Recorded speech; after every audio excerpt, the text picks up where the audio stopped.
মুহাদ্দিসিনে কেরাম আল্লাহ পাক রব্বুল আলামিনের ক্ষমা পাওয়ার দ্বিতীয় স্থানটি নির্দেশ করে দিয়েছেন, ওয়াসারিউ ইলাল মসজিদ।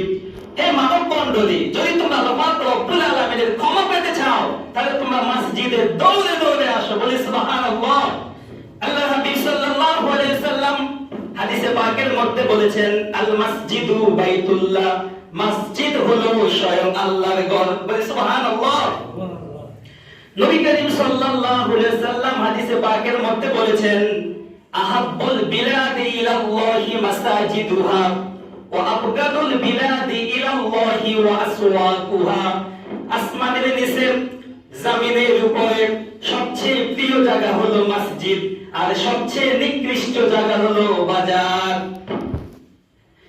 শুধু তাই নয়, আল্লাহ পাক রব্বুল আলামিনের হাবিব সাল্লাল্লাহু আলাইহি সাল্লাম হাদিসে পাকের মধ্যে বলেছেন, আল্লাহ পাক রব্বুল আলামিন কাল কিয়ামতের ময়দানে 7 শ্রেণীর ব্যক্তিকে তিনি আরশের ছায়ায় দান করবেন। ওই 7 শ্রেণীর মধ্যে এক শ্রেণীর ব্যক্তি হলেন কলবুহুম মুআল্লাকুম বিল মাসাজিদ। ওই সকল মুসল্লি, ওই সকল বান্দা যাদের মন সব সময়, যাদের অন্তর সব সময় মসজিদের দিকে ঝুঁকে থাকে। বান্দা ফজরের নামাজ পড়েছে, জোহরের নামাজ পড়ার জন্য কানটা মসজিদের দিকে রেখে দিয়েছে। কখন জোহরের আযান দিবে, জোহরের নামাজ পড়ার পর আসর কখন হবে, কখন মসজিদ থেকে মুয়াজ্জিনের ধ্বনি ওই বান্দার কানে আসবে। আসর যখন পড়বে, সে মাগরিবের জন্য, মাগরিব যখন সে আদায় করবে, তখন সে এশার নামাজের জন্য মসজিদ মুখী হয়ে থাকবে। কখন মুয়াজ্জিন আযান দিবে। আল্লাহ হাবিব বলেছেন, এই সকল বান্দাদের জন্য রয়েছে ক্ষমা। কলবুহুম মুআল্লাকুম বিল মাসাজিদ।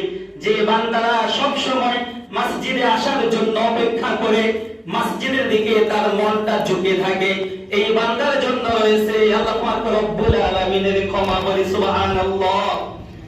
আজকের আলোচনা থেকে আমি আমলটি এখন থেকে বাস্তবায়ন করব, যে সামনে রমাদান, পরবর্তী রমাদান পাই কিনা গ্যারান্টি নাই।